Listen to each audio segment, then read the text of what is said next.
இனியவர்களுக்கு வணக்கம். உங்கள் வி. சிவா, தஞ்சை சிவா. இன்றைய சிறுகதை உன்னில் கரைந்த காதல். வெகு நேரமாகிவிட்டிருந்தது பிருந்தாவிற்கு. அங்கு உட்கார்ந்திருக்க அறவே பிடிக்கவில்லை. கடந்து போவோர் வருவோர் எல்லாம் அவள் தனிமையின் காரணத்தை ஆராய ஆவல் கொண்டுள்ளது போல் தோன்றியது அவளுக்கு. அருண் இப்படித்தான் வழக்கம்போல் காலதாமதமாகவே வருவான். ப்ளீஸ், சாரி என்று கையை பிடித்து கொண்டு கெஞ்சுவான். அவள் கொஞ்சம் நெகிழ்வதற்குள் சுருண்டு விளையாடும் காது மடல்களுக்கு அப்பால் உள்ள சுருள் கேசங்களுக்குள் விரல்களை விட்டு கிச்சு கிச்சு மூட்டுவான். அவள் அப்படியே சிலிர்த்து போவாள். கோபம் அங்கே காணாமல் போகும். இன்னும் வரவில்லையே என்று மனம் ஏங்கினாலும் அவன் செய்யும் சில்மிசங்களின் சுகத்துக்காக சற்று தாமதமாகவே வரட்டும் என்றும் அவள் மனம் எண்ணும். அன்றும் அப்படித்தான். அதோ அருண் சிரித்து கொண்டே வரும் அருணை பார்க்க அவளுக்கு கோபமாக வந்தது. சாரிடா, ப்ளீஸ் என்றபடி அருகில் அமர்ந்தான். பொய் கோபம் கொண்ட பிருந்தா எத்தனை தடவை சொல்லுது, தனியாக இருக்க பயமாக இருக்கு எனக்குன்னு. ப்ளீஸ், சின்ன வேலை. அவன் வழக்கமான விளையாட்டில் இறங்க, இதுவா சின்ன வேலை, ரொம்ப பெரிய வேலை இது என்றபடி அவன் கைகளை தட்டிவிட்டாள் பிருந்தா. ஓகே, அதனால்தான் நான் நேத்திக்கே சொல்லிட்டு போனேன். என்ன முடிவு பண்ணினேன்? அவள் வெளிவார்த்து கேட்ட அந்த கேள்விக்கு அவளால் உடனடியாக பதில் சொல்ல தெரியவில்லை. மௌனமானால் பிருந்தா. என்ன மௌனம்? யோசனையில் இருப்பதாகப்பட்டது அவனுக்கு. மௌனம் ப்ளஸ் மௌனம் சம்மதமா என்றான் அவளோடு. சம்மதம்தான். நான் யார், எங்கேருந்து வந்திருக்கிறேங்கிற எந்த விஷயமும் அவங்களுக்கு தெரியக்கூடாது. நான் வர்றப்போ நீங்களும் வீட்டில் இருக்கக்கூடாது, சரியா என்றபடி அவன் மார்பில் மெல்ல சரிந்தாள். இது ரொம்ப சரி என்றபடி மெல்ல அவளை அணைத்து கொண்ட அருண், சரி நாளைக்கே வீட்டிற்கு வா, எங்கள் அப்பா அம்மாவை பாரு, நிறைய பேசு, அங்கே பொத்துன்னு விழுந்துடு, மாமி என்னை ஆசீர்வாதம் பண்ணுங்கன்னு கடகடன சரித்தான் அருண். அவளுக்கு சற்று உதறலாகத்தான் இருந்தது. ஆனால் ஒன்று, நாளைக்கு உன்னோட தீர்க்கமான முடிவை எதிர்பார்க்கிறேன் என்றான் அருண். அதில் அவசரமும் ஆவலும் நிறைய எதிர்பார்ப்பும் இருந்தது. அருண் முதலில் அவளை சுற்றி வரத் தொடங்கிய நாள் முதலே அவள் மனம் இது வேண்டாம் என்று தான் சொன்னது. கம்பெனியை இன்றைக்கு மூடுவார்களோ நாளைக்கு மூடுவார்களோ என்று பயந்து வேலை பார்த்து கொண்டிருக்கும் சரியில்லாத சராசரி வாழ்க்கை. ஒரு மாதத்தை மெல்ல நகர்த்தி கழிக்க கம்பெனி கொடுக்கும் சம்பளம் ஒரு சில ஆயிரங்கள். அதில் அப்பா குடித்து கழித்தது போக மிஞ்சினால் அரிசி பருப்புக்கு. ஆரம்பத்தில் அண்ணாந்து கூட பார்க்கவில்லை பிருந்தா. வயது, வாழ விரும்பும் மனசு, ஒரு கொம்பு கிடைக்காதா என ஏங்கும் கொடி, சலனப்பட்டது மனசு. அருண் காதலிக்க கூட சொல்லவில்லை. கல்யாணம் செய்து கொண்டு காதலிக்கலாம் என்கின்றான். அருணை பார்த்த மாத்திரத்திலேயே புரிந்து கொண்டாள் அவனின் மதிப்பும் அவன் சொத்தின் மதிப்பையும். அதனால்தான் வேண்டாம் என்றான். ஏதோ ஒரு பிரைவேட் கம்பெனியில் ஒரு 1000 பல ஆயிரம் என்று வாங்குகின்ற ஒருத்தன் கிடைத்தால் போதும் என்று தனக்குத்தானே ஆறுதல் சொல்லி கொண்டிருந்தாள் பிருந்தா. உன்னை நீயே ஏமாற்றிக் கொள்கிறாய் என்றது மனசு. அவள் பணியவில்லை. அருணும் விடுவதாகவே இல்லை. சின்ன வயதிலேயே அம்மாவை இழந்து அவள் பட்ட துயரங்கள் ஆறாத ரணகலமாய் இருந்தது. அந்த கிடைக்காத இடத்தை, அன்பை தான் வரப்போக்கும் மாமியாரிடம் நிறையவே எதிர்பார்க்கிறாள் பிருந்தா. நம்பிக்கை விட்டுகிறான் அருண். ஆனால் பிருந்தாவால் ஒரு முடிவுக்கு வர முடியவில்லை. ஒரு கட்டத்தில் உச்சகட்ட காட்சியாக, என்ன மாமியார்னு பெணாத்திரே, உனக்கு எங்கள் அம்மா மேலே நம்பிக்கை இல்லைன்னா, ஏன் பிடிக்கலைன்னா கூட நாம் எதிர்த்துக்கிட்டு கல்யாணம் பண்ணிக்கலாம் என்று ஏகமாய் கோபப்பட்டான் அருண். அதே அவள் எதிர்பார்த்தால் தன்னை முழுமையாக புரிந்து கொண்டு இந்த சின்ன மனசில் இருக்கிற ஏராளமான சின்ன ஆசைகளை, இயக்கங்களை தீர்த்து வைக்கக்கூடிய கணவன்.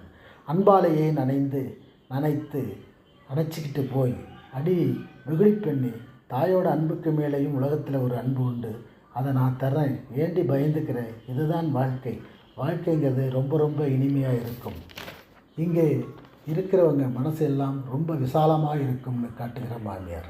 அறந்து போன உறவுகளுக்கு ஹார்லிக்ஸ் ஊட்டுகிற தம்பு மாதிரி குறைச்சலாக ஒரு 1/4 டஜன் குழந்தைகள் இருந்தாலும் உனக்கு ரொம்ப தாண்டி பேராசைன்றது மனசு. ஓடி வரும் மனசு இல்லை அருணனுக்கு. அப்படி ஓடி போய் வாழணும்னு நினச்சா அத்தனையும் இழந்துடுவோம். நாம் ஒவ்வொருவருக்கும் ஒரு ஆசை இருக்கும். அடுத்தவங்க ஆசைகளுக்கும் நாம் மதிப்பளிக்கணும். ஒத்து வாழ்ந்தால் ஒன்று சேரலாம், இல்லைன்னா கஷ்டமாகத்தான் இருக்கும். கொஞ்ச நாளைக்கு போக சரியாயிடும் உங்களுக்கு என்று சொல்லி நிறுத்தினாள் பிருந்தா. பிருந்தா ஏனோ பிடிபடாமல் பேசுவது போல் இருந்தது அருணுக்கு. இவளுக்கு என்ன ஆயிற்று? பணத்தை பார்த்தால் ஒட்டிக்கொள்ளும் சராசரி பெண்களுக்கு மத்தியில் மனசு, ஆசை, வாழ்க்கை என்று விசித்திரமாக பேசுகிறாள். இருந்தாலும் பயமாகவே இருந்தது. கிடைப்பாளா மாட்டாளா என்று. அவள் மீது அவனுக்கு ஈர்ப்பு இன்னும் சற்று அதிகமானது. இருந்தாலும் அம்மா மீது அபாரமான நம்பிக்கை அவனுக்கு. இதற்காகவே நிறையவே சிரத்தை எடுத்து அம்மாவை பார்த்து ஏகத்துக்கும் சொல்லி வைத்தான் அருண். பிருந்தா தெளிவாக சொல்லிவிட்டாள்.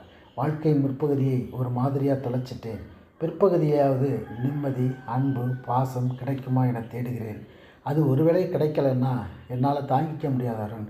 எனக்கு அம்மா வேணும். எனக்கு நீங்கள் இல்லைன்னா கூட பரவாயில்லை, எனக்கு அம்மாவே வேணும் என்று தேம்பி தேம்பி அழுதாள் பிருந்தா. இது என்ன இப்படி ஒரு மனநிலை? ஒரு வகையில் இது என்ன பைத்தியக்காரத்தனமா? அப்படியே தூங்கி போனவள் கண் விழித்த போது மணி 7க்கு மேல் ஆகிவிட்டிருந்தது. பக்கத்து வீட்டு அமுதாவிடம் கம்பெனியில் லீவ் சொல்லிவிட்டு என்று கூறிவிட்டு மிக எளிமையாக புறப்பட்டாள் பிருந்தா. மனதிற்குள் தயக்கம். அருணுக்கு பிடித்த அந்த நீல கலர் நூல் புடவையை எடுத்து கட்டி கொண்டாள். மனதிற்குள் புறுகுறுப்பு. எப்படி பேசுவது, என்னவென்று சொல்வது, எப்படி அறிமுகப்படுத்திக் கொள்வது? அதிக பிரசங்கித்தனமாக ஏதும் பதற்றத்தில் வளரிவிட்டால் ஒருவேளை அருணை வீட்டிலிருந்து கொண்டு அவளை வரவேற்று அம்மாவிடம் அறிமுகப்படுத்தி வைத்து கலாட்டாவாகி தடுமாறினால் பிருந்தா. போகலாம், கேட்டால் அனாதை என்று சொல்லலாம் என்ற முடிவோடு அருண் வீடு கண்டுபிடித்து வாசலில் நின்றபோது சற்றும் எதிர்பாராத வகையில் வாசலில் வந்து நின்று வரவேற்றாள் பார்வதி அம்மாள். வாமா வா வா, இப்போ தான் நானும் கோயிலேருந்து வந்தேன். அங்கேயே எங்கேயாவது உட்கார்ந்து இருக்கியான்னு பார்த்தேன், உன்னைத்தான் காணலே என்றபடி கையை பிடித்து கூட்டி கொண்டு உள்ளே போனாள். கோவில்லையா? நான் வாரம் தவறாமல் வெள்ளிக்கிழமை கோயிலுக்கு போகிறத அருண் சொல்லிவிட்டானா? அப்போது எல்லா விஷயமும் தெரிந்து விட்டதா? இப்படி ஒரு சஸ்பென்ஸை வைத்து விட்டானே அருண். அவனை கண்கள் ஆவலாய் தேட அந்தரத்தில் பறந்து பின்தொடர்ந்தான் பிருந்தா. எனக்கு தெரியும், எப்படியும் நீ வருவேன்னு. ஈஸ்வரன் கொண்டு வந்து சேர்த்துட்டான் பத்தியா, எனக்கு கொஞ்சம் கஷ்டம் கொடுக்காம என்று சந்தோஷப்பட்டாள் பார்வதி அம்மாள். அருண் சொன்னது எத்தனையான அக்மார்க்கு உண்மையாக இருக்கின்றது. கையை பிடித்து உள்ளே இழுத்துச் செல்லும் சிநேகம், அவள் பிடியில் இருந்த ஒரு நெருக்கம் சிலிர்த்து கொண்டாள் பிருந்தா. பேச திறனற்று பின்தொடர்ந்தவனை சாப்பாடு அறைக்குள் அழைத்துச் சென்ற பார்வதி அம்மாள், உட்காருமா, சாப்பாடு முதல்ல. நான் 48 நாள் விரதம் இருந்து மீன் போகல, கடவுள் இனி கண் திறந்துடுவான் என்றபடி உள்ளே பார்த்து குரல் கொடுத்தார். வேலையாட்கள் ஓடி வந்து உணவு பரிமாற முனைந்தார்கள். கூனி குறுகி வாயடைத்து போய் உட்கார்ந்திருந்தால் பிருந்தா. எப்பேற்பட்ட அரண்மனை வீடு! ஓடி வர வேலையாட்கள் சாப்பாட்டு அறையே தன் ஆஃபீஸ் அளவுக்கு இருப்பதாக அவள் நினைத்து கொண்டாள். நீங்கள் போங்க, நானே தான், என் கையால் தான் பரிமாறணும் என்ற பார்வதி அம்மாளின் குரல் கேட்டு சுயநினைவுறப்பட்டாள் பிருந்தா. பார்வதி அம்மாள் மாமியாராக தெரியவில்லை, பெற்ற தாயாக தெரிந்தாள். கண்ணீர் மல்க சாப்பிட்டு முடித்தவளிடம் மனசில் இருக்கிறதையும் கொட்டி தீர்த்திடுறேம்மா. யார் இருக்கா சொல்லியல? இந்த அருண் இருக்கானே அருண். அது சரி, உனக்கு எங்கே தெரிய போதவனை? தெரிய போகுதா? தொண்டையில் நிற்கி கொண்டது. அவசரமாக தண்ணீரை எடுத்து குடித்தால் பிருந்தா. என் பிள்ளைதான் கல்யாணமே வேண்டாங்கிறான். நானும் போகாத குளமில்லை, குளிக்காத குளமில்லை.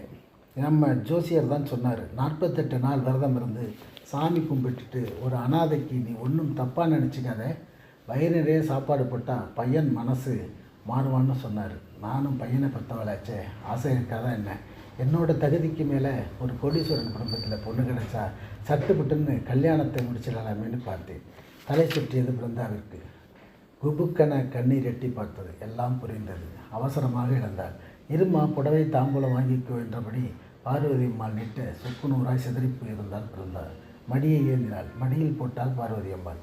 நல்லபடியாக நடக்குமா என்று தட்டு தடுமாறி சொல்லிவிட்டு வெளியில் வந்தபோது அருண் அவள் உள்ளத்திலிருந்து வெகு தூரம் விலகி போயிருந்தான். நன்றி. சிறுகதை இப்படி கேட்டுவிட்டு, சிறுகதை நன்றாக இருந்தால் தவறாமல் லைக் செய்யுங்கள், சப்ஸ்கிரைப் பண்ணுங்கள். அன்புள்ளங்களே, நன்றி, வணக்கம்.